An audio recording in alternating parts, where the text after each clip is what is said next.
Hi all, welcome to another video. Pretty excited about this one, as I hopefully feel you should get a lot from it and you should be able to use it, or at least sit back and look at it and be able to gather your own thoughts on it. So what we're looking at here is a pip range chart on the euro versus the US dollar. And for those of you who don't know what a pip range chart is, it simply shows you movement in terms of pip movement instead of time-based movement. So each candle we can see here is 5 pips in length. So as soon as 5 pips in movement has occurred, you'll find you get a new candle. It doesn't matter how long it takes, it's purely down to the actual price movement, which is what I prefer and what I've been most comfortable with in my trading time.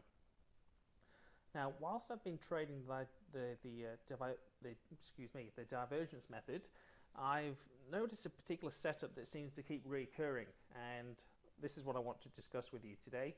It seems a very simple method, and whilst it's still in the very infancy stage, I feel it has a lot of potential and something I want to share and hopefully try and get some feedback on and some continuation of discussion. So what we'll look at here, just this particular trade here, I took a short here and then we exited down here for plus 10.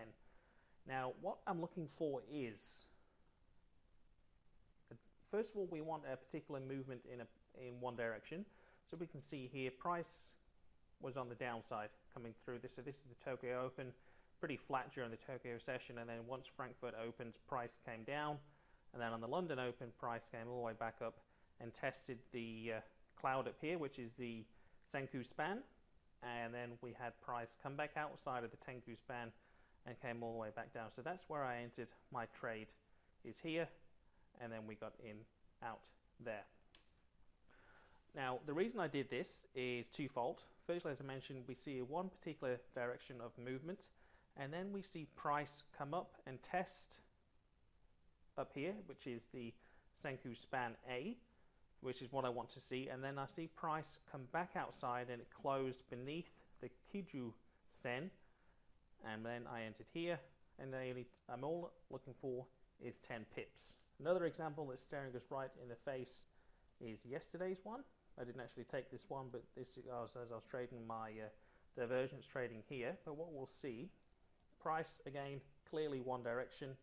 It stayed up, and then it's come down and tested the Senkou span A here, and then it's closed above the Tenkan Sen and also the Kijun Sen, and then you'll enter here and you'll take 10 pips for absolutely relatively small risk. I'm thinking probably 10 or 15 pips for a stop, and that's just on the euro dollar. There's obviously plenty of other examples. I would suggest a pair that moves reasonably well or trends well would be ideal for this sort of strategy. So if we looked at the pound versus the Australian dollar, if I just scroll back and let's see if we can have a look at yesterday's movement.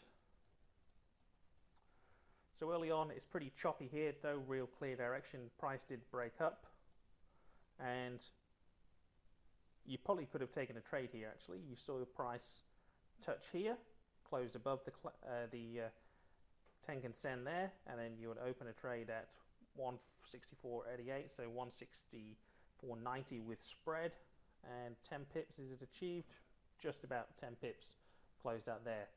Nothing doing here as price didn't extend low enough to form a reasonable trend, and then price never closed back down anyway, and then price reverted higher. And a beauty of an example here, touched right on the Senkou span A there, closed above, 10 pips, job done. So that's in a nutshell what I'm looking for. And just whilst we're on here, pretty reasonably good looking setup we have here for divergence. Price has made a double bottom here, and you can see the oscillator has made higher lows. So if we actually just look at the time-based charts, so I'm going to reference to see where it is. My hesitation would probably be on this trade. Price is relatively in the middle of nowhere. We've got a cam level up here, we've got the 85 EMA there, and then another cam level all the way down here. Daily open is still another 30 pips away, so it does look a reasonably good setup, and it may well bounce higher, but my overall feeling would be just a gut instinct that I'd want price to come down a little bit further before I'll get involved with that sort of setup there. So that's it for now. Let's go back to the euro dollar chart so we can just quickly recap. We're looking for price to go in one direction, bounce up to the Senkou span A, close back down, and then you take 10 pips. Love to have your feedback. Thanks very much.